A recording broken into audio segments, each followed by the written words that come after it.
My name is Hannah Lockwood and I'm a member of St John's Church, Blackheath, and I'm here to share this week's weekly word. And I wanted to talk about something that struck me in last week's Sunday service. Now, the sermon was on the account in the Bible of Jesus feeding the 5,000. Now, that's 5,000 men. That doesn't include the women and children that were there as well. And in this account, all of these people are sitting on a hillside, they're hungry, and Jesus wants to feed them all. But the only food they have is one boy's packed lunch, basically. 5 small loaves and 2 fish. And Jesus prays a prayer over this food. He thanks God for the food. He gives it to the disciples and tells them to just start handing it out. And the disciples finish after handing all the food to everybody with 12 baskets of food left over. It's a miracle. It's a total miraculous moment. And it got me thinking, I wonder if the bread just continued to multiply in front of the disciples' eyes like an illusion. I wonder if they kept going to give the last loaf of bread out of the basket and it just kept reappearing. I wonder if the weight of the bread weighed the disciples down. But in truth, none of those questions matter. What matters in this truly miraculous moment is that Jesus, the Son of God, chooses to use his disciples. Now, this miracle is done by God through the power of Jesus, but is outplayed by the workings of the disciples. They discover this miracle as the disciples started to give the bread out.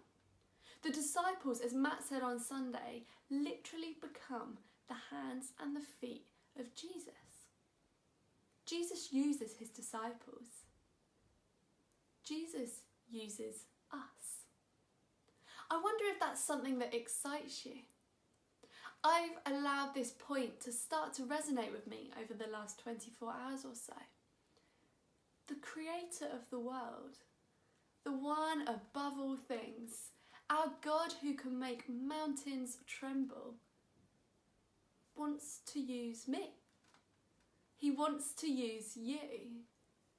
He wanted to use the disciples back in New Testament times, and he wants to use us here in the midst of COVID-19. How? Maybe it's as simple as sharing the link to church on a Sunday with some non-Christian friends. It's never been so easy to metaphorically step through the front door of a church. So many people are clicking on that link on a Sunday from the comfort of their own homes. Let's make sure they've got that link. Maybe it's about starting a conversation about Jesus with a neighbour from a distance or with a friend on the phone.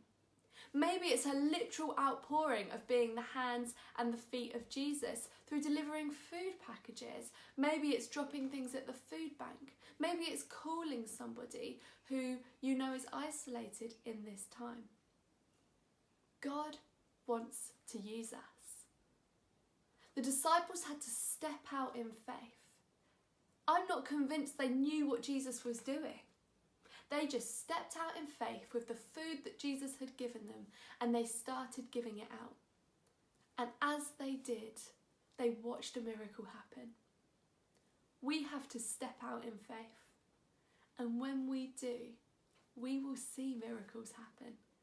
We become the hands and the feet of Jesus here in this time on earth right now. And if you're watching this and you're not a Christian, I just want to encourage you that Jesus on that day didn't want anybody to not be satisfied. He didn't want anybody to go hungry. Jesus ensured that every single person there was fed. Jesus doesn't want you to go unsatisfied. He wants to know you, and ultimately he wants to use you too. If you've been challenged by that, then I really encourage you to go back and read this account in Mark's Gospel. It's in Mark chapter 6. And if you want to talk it through with anyone, please do speak to a Christian friend or give the church office a call. We'd love to talk to you. God wants to use us. Let's be excited. Let's be challenged by that point. And ultimately, let's be transformed by that truth this week.